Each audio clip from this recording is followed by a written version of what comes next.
Kamala coming on the ticket has brought back enthusiasm to the Democrat side. The Republicans already had it. I mean, for many people on the Republican side, they hear it all the time. Voting is the only way to scratch an itch they've had for 8 years. They've got to vote. J.D. Vance is a meme, a boogeyman, if you will. And all of a sudden, that's not the guy they saw on stage. They didn't see an angry person. They didn't see, some person that hates women and all that kind of stuff. They saw a different fan. Trump's trying to win. He can't win in Pennsylvania by a point. He's got to be up by 2.5 to actually get it. Hello, everyone. I'm Rebecca Weber, and you're watching Better for America, sponsored by AMAC, the Association of Mature American Citizens.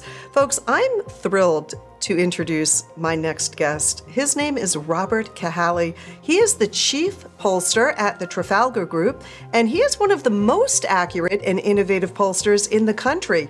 Robert has been instrumental in revolutionizing polling methods and really delivering insights that challenge conventional wisdom.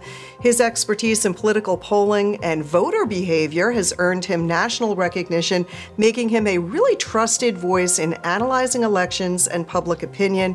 I'm thrilled to have you here with me, Robert. Thank you so much for joining me. Well, it's always a pleasure, and you guys do such great work and very informative. What you put information out there, people need to hear it. Well, that's great to hear from you because you really have an incredible perspective on things, and our members are paying attention. They're paying attention. They're looking at the polls. I guess my first question for you, Robert, is it true that Republicans are really showing serious registration and early mail-in ballot advantages that we have never really seen before? Is that happening? That's what I'm hearing. There's a lot of truth to that, and part of it is the enthusiasm gap. The enthusiasm gap has really changed a lot since where the race was with Biden. In some places, like, for example, Georgia, it got much tighter with the Democrats having a slight advantage on enthusiasm. But in some of the Rust Belt states, Harris didn't move up quite as much, and there is great enthusiasm of Republicans. And more importantly, there have been some people who have been instrumental on the ground to make all this happen, registering people and doing the kind of work the Democrats traditionally do, but not necessarily even paid for by the party, but just people getting folks registered and moving those numbers. But the enthusiasm is having a lot to do with it. Those blue-collar Midwestern voters are actually not as keen on Kamala as they were in 2020 on Biden. It certainly seems that way. And that's what I'm hearing. And just traveling across the United States and seeing there's so much Trump-Vance support on display, not seeing the same kind of display of, Harris-Waltz. It's very interesting. I want to talk, a month ago, we had the presidential debate. It was the first debate, I believe the only debate that we'll see. Do you think that had a long-lasting impact on how people are going to turn out and who they'll vote for? I really don't. We did a poll during that debate, an instant poll. And what we came across with was, I think it was 55% thought that she won, 43% thought that Trump won, and I think there were 2% who thought it was a draw. But what was most important is at the beginning of the debate, they were each at 47%. And this was across battleground states only. At the end of the debate, they were both at 48%. So and people are like, well, how could this be? And I'm like, there are a lot of people who think she won the debate who are still voting for Trump. That's how it can be. I mean, it's one of those things where people are not that monolithic. They can have an opinion that's different from who they're supporting. But what Trump did accomplish, and he missed a lot of opportunities in that debate, put her on the defensive. But what he did accomplish is this idea, which I think Vance pushed again, all these things Kamala says, if she really believed all this, she would have been doing it. Like, why haven't you done it? When he said, why don't you just go down to Washington right now, wake Joe up and do this? So that message is coming through. Voters are getting this, Kamala's telling me what I want to hear, but is it what she really believes? That message is coming through. Yeah. Coming through loud and clear. And just a few days ago, we saw the presidential debate. I thought Vance did an incredible job He was steady, calm. He was very articulate. He was relatable. I thought he was very gentlemanly-like, patient. Maybe he could have taken more opportunity to be a little bit tougher, to be a little harder. But I think, and this is just my opinion as an American citizen, that people welcome that quality that Vance has, and that is, he can hold himself, he's steady, he's calm, and he seems to be very much a gentleman. Do you think that the vice presidential debate might have impact, or typically, is it true that the VP debates don't really have tremendous impact? Well, they can and they can't. I mean, one of the things that happened in this debate was probably most important for J.D. Vance is he humanized himself. For so many people, J.D. Vance is a meme, a boogeyman, if you will. And all of a sudden, that's not the guy they saw on stage. They didn't see an angry person. They didn't see, some person that hates women and all that kind of stuff that's been put out there.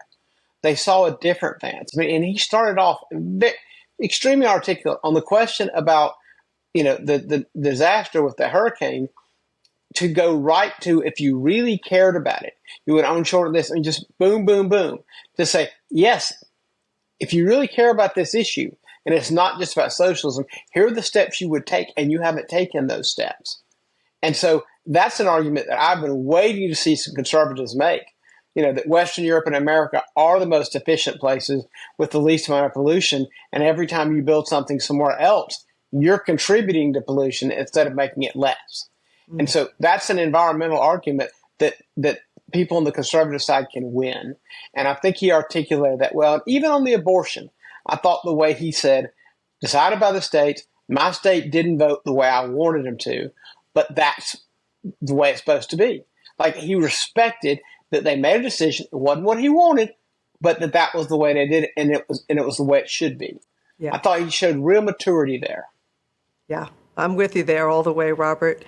I want to pick your brain a little bit about your turnout models too. I was speaking with another guest who said, she said, if just 1% more Republicans vote in the 2024 presidential election in those red states, red counties, just 1% more, Donald Trump will win it.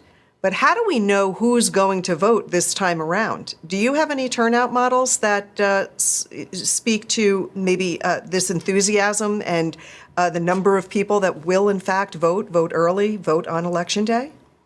Yeah, I think that this election is setting up to be an even larger turnout than the massive turnout of 2020. I think this is distinctly possible because Kamala coming on the ticket has brought back enthusiasm to the Democrat side.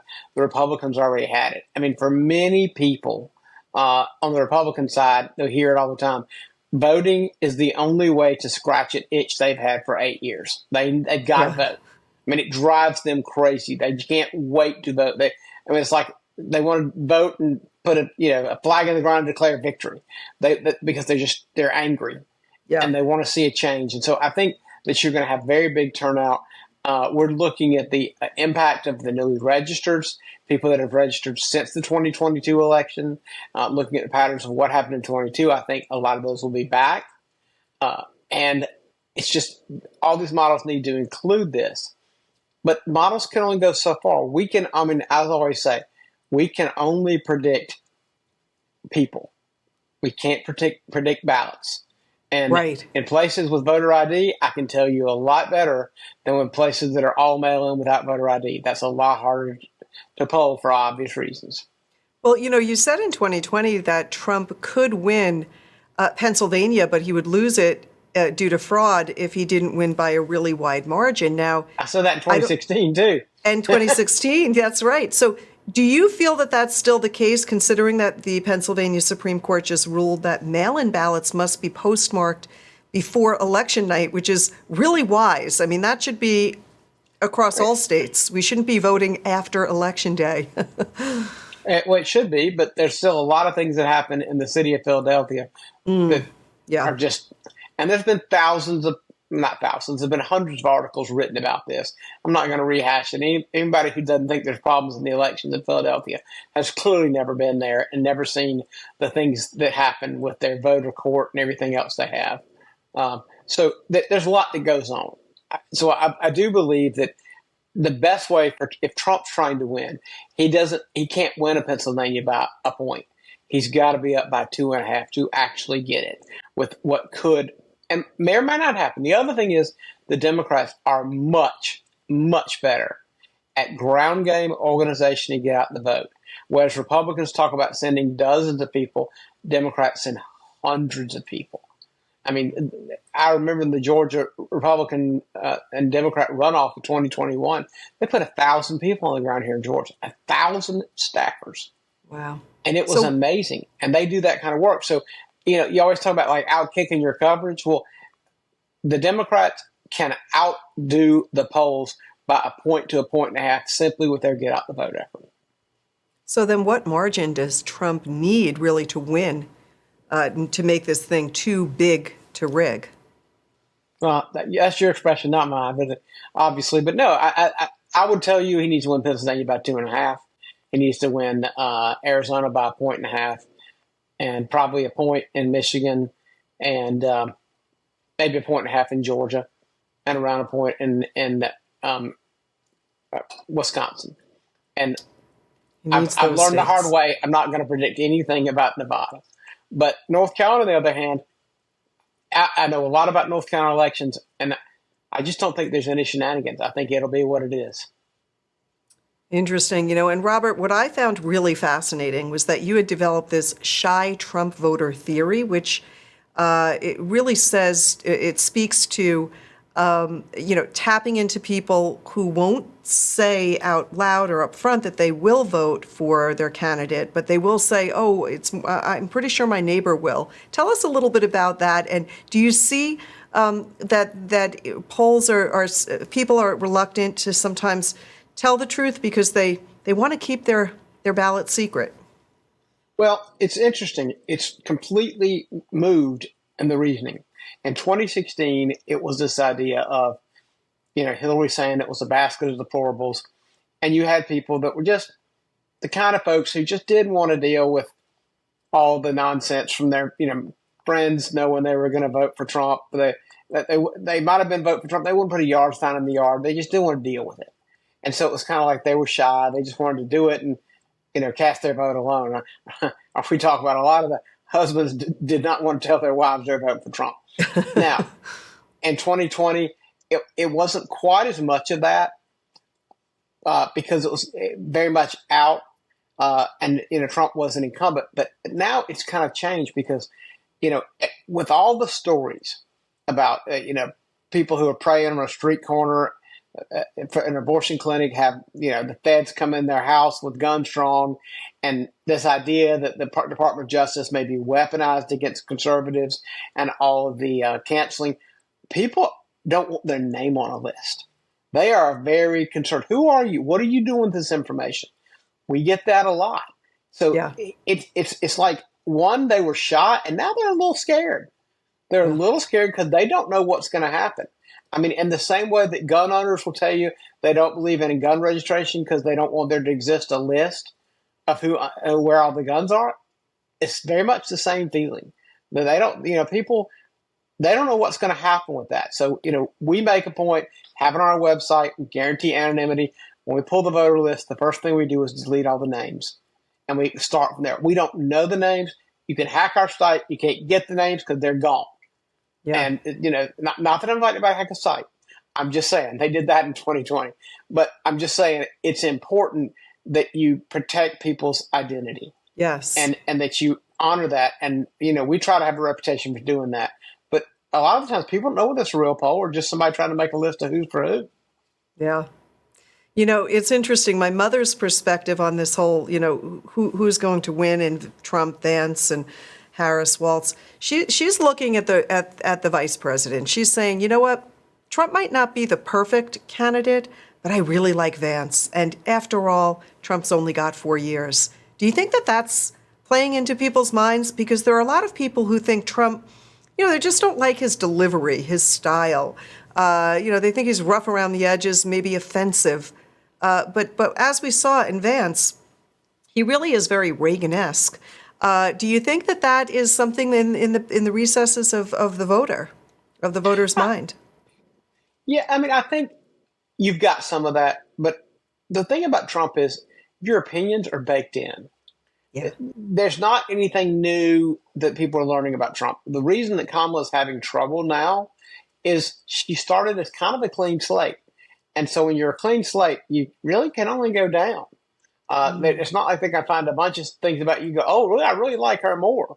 I mean, any person you start digging in their life and everything they've ever said, especially somebody with like her that's got so much videotape of her saying so many things that are quite controversial when that comes out. But Vance offers like a contrast. It's like to paraphrase George H.W., a kinder, gentler America First. And it is kind of that, I still believe in the same thing. I'm just going to be a little more cordial, but not to the point of deference. I'm going to make my point, and I'm going to make it hard, but I'm going to make it in a calm manner and execute. And it's hard. I mean, some people always want to judge Trump. Well, you have to put your mind on what this guy has been through. I mean, I can't imagine. I can't imagine everything he went through in 2020. I can't imagine being shot at twice. So I'm not going to judge how a guy like that acts when he's been through all that. And I can understand his need to lash out at those people because he's that angry and he's had the system weaponized against him. And it's really hard to believe one person is bearing all this. Yeah. Yeah. Really good analysis there. So I'm going to give you the final thoughts, Robert. But my final question for you here is prediction. November 3rd, November 4th, November 5th. Do you think we'll know quickly who the winner is, and how do you think it's going to shake out? A week and a half ago, I would have told you I thought it was leaning toward Kamala. What we saw, and we saw it the last night of our Georgia polling, and Matt Towery, who works at Insider Advantage, he and I do a podcast together every week. Check it out, Polling Plus. But we both noticed it when he was doing Pennsylvania and I was doing Georgia about 2 weeks ago. And there was a tick up that Sunday when the word came out that there was another attempt on Trump's life. And since then, we've seen an uptick for Trump. And, I'm beginning to see some separation in places like Pennsylvania. I think that he may be on the way. I mean, for the first time, RCP is now positive for Trump on Pennsylvania. It hadn't been like that in a while. I feel like he's moving in the right direction. And I will say this, we've been measuring some of these possible hidden or shy voters. I think there's a significant amount out there. So at this point, I will say, as of today, I will tell you, I think it's likely Trump, and it is quite possible that we will know on election night because even the states that have to count might not matter. I mean, there's a possibility of there being a lot of hidden vote. I don't know for sure, but I tell you, I think in the end, Trump will probably tweak it out as of now, but it may very well be if the hidden vote is there, we think it could be. And, if other things notwithstanding, I think we may very well know election night. Well, that would be refreshing. It's exactly how it ought to be. Robert Cahaly, thank you so much for joining me. This is always really a joy to speak with you, to hear your side of things, how you're coming up with these incredibly accurate, innovative practices. Thank you so much, Robert, for all that you're doing. Thank you. I enjoyed doing it. Well, we love having you here, so we'll have to have you back with us again real soon. And to everyone out there listening, be sure to join or renew your membership with AMAC. There is strength in numbers. The more members we have, the more work we can get done in Washington. So be sure to tell friends and family all about AMAC. We're doing a lot of work on the grassroots level, too. Join AMAC, learn how you can get involved. Thank you for joining me. God bless you. Have a great day, everyone. We are proud to have First Fidelity Reserve as our official bullion and rare coin partner, as they have supported AMAC for over a decade. Call First Fidelity Reserve, 800-336-1630. That's 800-336-1630, and get your free 38-page precious metals guide today. The Better for America podcast is proud to be supported by Senior Resource. At Senior Resource, the focus is on empowering seniors, retirees, and their families. That's why they created the Senior Resource Podcast Network, a platform packed with informative podcasts that educate, inspire, empower, and even entertain. Their goal is simple: to provide expert advice on topics like retirement, Medicare, senior housing, aging in place, caregiving, and much more. With a variety of shows covering all the important issues, listeners will hear from subject experts and get helpful tips to make their retirement journey the best it can be. Visit seniorresource.com/podcasts and start listening today.